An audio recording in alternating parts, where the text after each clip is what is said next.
Selamat siang, berkah dalam. Nah, di sini kita akan berbincang-bincang dengan Diakon Brian. Nah, Diakon Brian sendiri asalnya dari mana?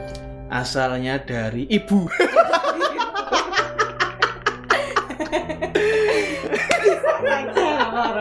Ya, asalnya dari paroki Santo Yosef Medari. Iya, Santo Yosef Medari, Sleman. Ya, salam kenal Romo. Salam kenal juga. Nah, di sini kita akan sedikit berbincang-bincang membahas tentang perkawinan Katolik. Nah, untuk zaman saat ini, tantangan anak muda zaman saat ini kan cenderung mereka goyah imannya ketika mendapatkan atau mendapati situasi mendapatkan pasangan yang beda agama atau beda gereja gitu. Tapi sebelum masuk ke pertanyaan tersebut Romo, gimana kalau kita harus memberikan pemahaman kepada orang muda Katolik ini, perkawinan Katolik itu sebenarnya artinya apa sih dan sifat-sifatnya bagaimana gitu? Ya, baik.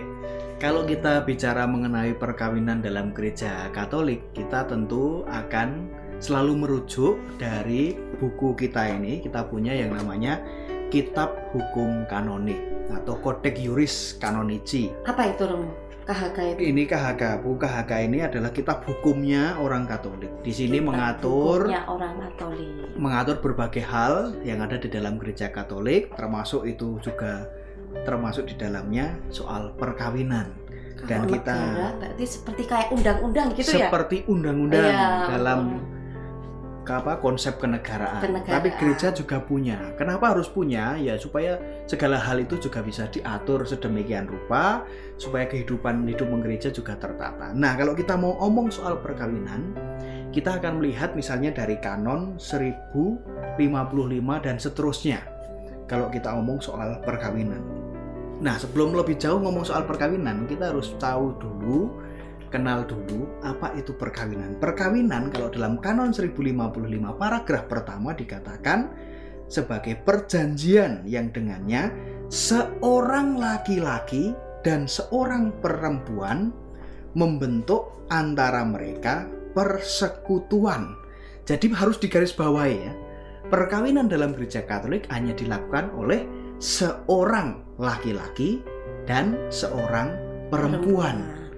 Bukan seorang laki-laki dengan 2, 3, 4, 5 perempuan, atau sebaliknya 1, 2, 3 perempuan dengan 1 laki-laki. Tidak, tetapi seorang laki-laki dengan seorang perempuan. Itu jelas dan tegas dikatakan di dalam hukum kanonik. Dan di sana itu terarah kepada kebaikan suami istri serta kelahiran dan pendidikan anak antara orang-orang yang dibaptis oleh Kristus Tuhan diangkat ke martabat sakramen. Maksudnya kelahiran dan pendidikan anak artinya adalah di dalam gereja Katolik kita tidak mengenal istilah kalau orang menikah sejak semula menginginkan tidak memiliki anak, ini sudah menyalahi kodrat dari perkawinan itu sendiri. Maka perkawinan orang Katolik itu senantiasa terbuka akan hadirnya keturunan. Nah, ini bisa menjadikan perkawinan itu tidak sah ketika orang sejak awal sudah menginginkan tidak mau punya anak. Itu hal yang pertama. Terkait dengan ciri-cirinya dalam perkawinan, ciri-cirinya jelas di sini di dalam kanon 1056 dikatakan bahwa perkawinan Katolik itu disebut unitas et indissolubilitas. Unitas itu kesatuan. Kesatuan antara suami istri tadi. Dan indissolubilitas, sifat yang tidak dapat diputus. Maka jelas ya, dalam gereja itu tidak ada perceraian. Maka kalau teman-teman mau mulai mengenal, mau memiliki ikhtiar untuk menikah, harus paham sejak awal bahwa perkawinan itu satu untuk selamanya. Itu dasar yang harus dipahami sungguh. Dan tentu saja perkawinan itu monogam. Apa itu monogam? Apa itu monogam? Ya. Apa aja?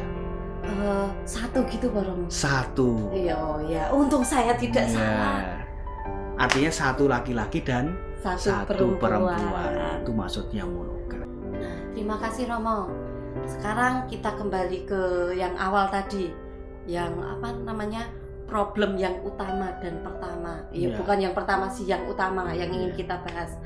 Nah, muda-mudi sekarang ini cenderung memiliki ketakutan dalam mencari jodoh, dan rata-rata dari mereka lepas dari Kristus atau meninggalkan Kristus itu gara-gara pasangannya yang beda agama, dan mereka memilih untuk berpindah gitulah istilahnya.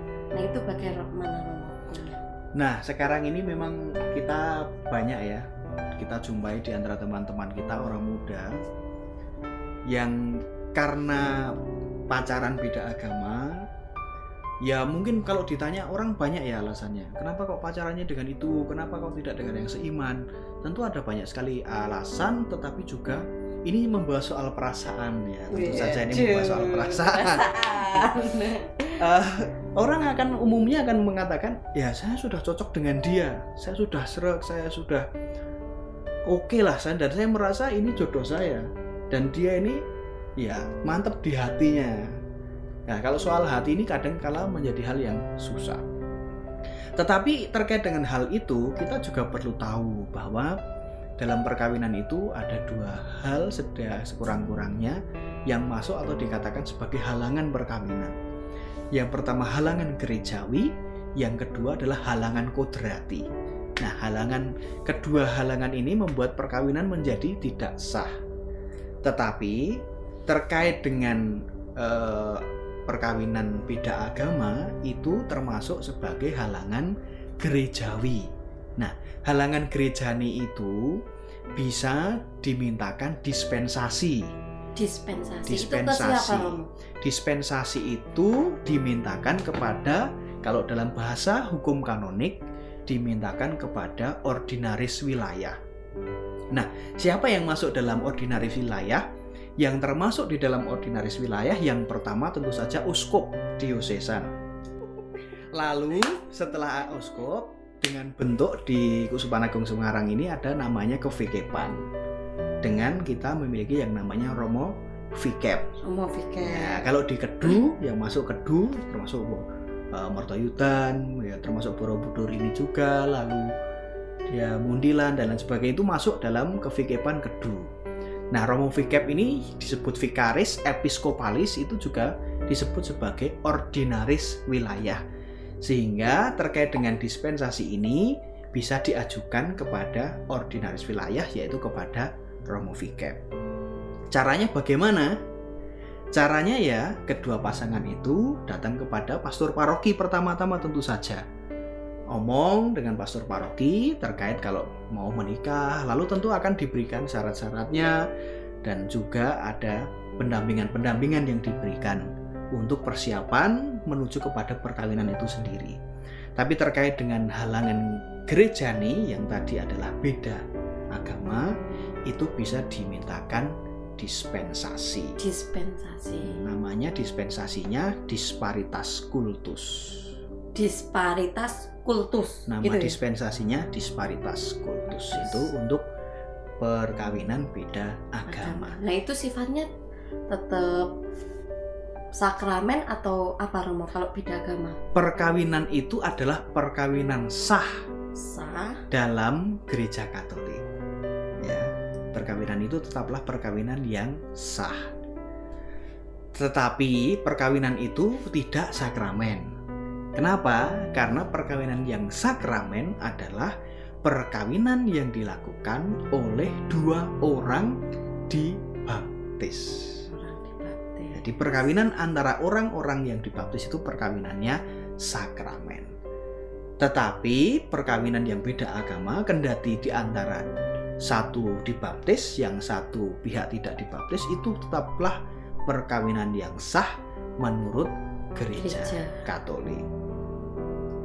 Ya, terima kasih Romo. Nah, sekarang di akhir video ini kira-kira pesan apa sih yang Romo bisa sampaikan kepada teman-teman muda Katolik ini supaya mereka itu tidak takut lagi untuk memilih pasangannya, atau istilahnya bisa lebih kuat lagi kalau bisa memilih pasangan yang seiman gitu, Romo.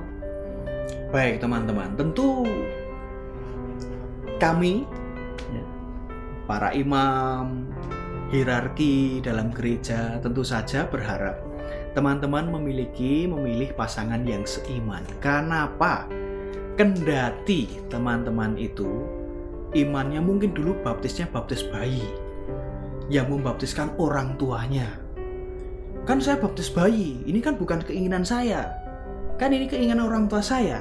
Tetapi teman-teman harus ingat bahwa ketika orang tua membaptiskan anaknya, itu juga bagian dari perkawinan mereka, janji perkawinan mereka untuk mendidik, untuk mewariskan iman kepada anak-anaknya. Apa yang diwariskan orang tua kepada kita bukan sesuatu yang buruk, bukan sesuatu yang jahat, karena ini iman akan Yesus Kristus. Kalau orang tua kita saja mengimani Yesus Kristus dan itu diyakini sungguh dan dihidupi dalam kehidupan sehari-hari, dan itu diyakini dengan sungguh-sungguh, diwariskan lagi kepada teman-teman, maka teman-teman memiliki tugas untuk menghidupi, mengembangkan, dan mencintai lebih Kristus dalam hidup sehari-hari. Terutama juga dalam memilih pasangan. Kendati teman-teman itu sudah kesana kemari, tidak memiliki mendapatkan jodoh yang seiman, lalu beda agama, jangan terburu-buru untuk pindah. Tetapi gereja memberikan solusi, memberikan jalan, yaitu dengan perkawinan beda agama. Artinya iman teman-teman itu tetap bisa dihidupi, tetap bisa dijaga. Syukur-syukur setelah terjadi perkawinan itu, pasangan teman ini yang beda agama bisa diajak ikut ke gereja Katolik. Nah, itu harapannya. Poin plus kalau itu ya, Romo. Nah, itu yang penting. Nah, itu kan poin plusnya kalau bisa geret. Iya. Nah, sekarang resikonya kalau beda agama itu gimana, Romo? Resikonya kalau beda agama. Iya. Nah, kalau perkawinannya dalam gereja Katolik tentu saja di sana sudah ada janjinya, iya, bahwa pihak yang non Katolik atau non Baptis itu juga berjanji untuk mendidik anak-anak secara Katolik. Loh gimana? Dia bukan Katolik, mendidiknya gimana? Lah pihak yang Katolik itulah tentu saja yang memiliki tugas lebih besar untuk mendampingi, mendidik anak-anak dalam iman Katolik. Gitu ya. Tetapi dalam perjalanannya tidak hanya anaknya loh ya yang dididik, tetapi juga pasangannya yang beda tadi juga dididik secara Katolik. Tapi kalau misalnya sudah dididik atau ditemani lama sekali, tetap menghidupi imannya, ya sudah. Kita tidak bisa memaksa. Kita tidak bisa memaksa juga. Yang penting iman masing-masing itu tetap bisa dihidupi, diperjuangkan, kehidupan keluarganya rukun. Nah, itu sudah menjadi bentuk dari menghadirkan Kristus, wajah Kristus yang penuh kasih, yang penuh belas kasih, yang mencintai semua orang. Jadi kamu juga bisa menghadirkan wajah Kristus itu pertama-tama dari keluargamu yang berbeda itu. Dan dari situ toleransi kamu mulai dari keluargamu sendiri. Sip, pesan yang sangat luar biasa. Jadi untuk kaum muda Katolik jangan khawatir lagi ya. Ingat pesan Diakon Brian atau Romo Brian, kita doakan ini sebentar lagi akan ditapiskan ya, Romo. Ya, kapan ini? Iya, nanti tunggu saja. Tunggu saja undangannya. Nah, jadi kalian jangan takut lagi. Pokoknya sebisa mungkin sekuat iman kita harus, kalau bisa itu dapat pasangan yang seiman, biar anaknya itu juga tidak bimbang, lebih mudah dalam membimbing juga, dan istilahnya mengurangi resiko-resiko yang lain gitu ya, Romo ya. Betul nah, sekali. Sekian perbincangan dari kami, semoga bermanfaat. Sampai bertemu lagi di channel berikutnya. Berkah dalam.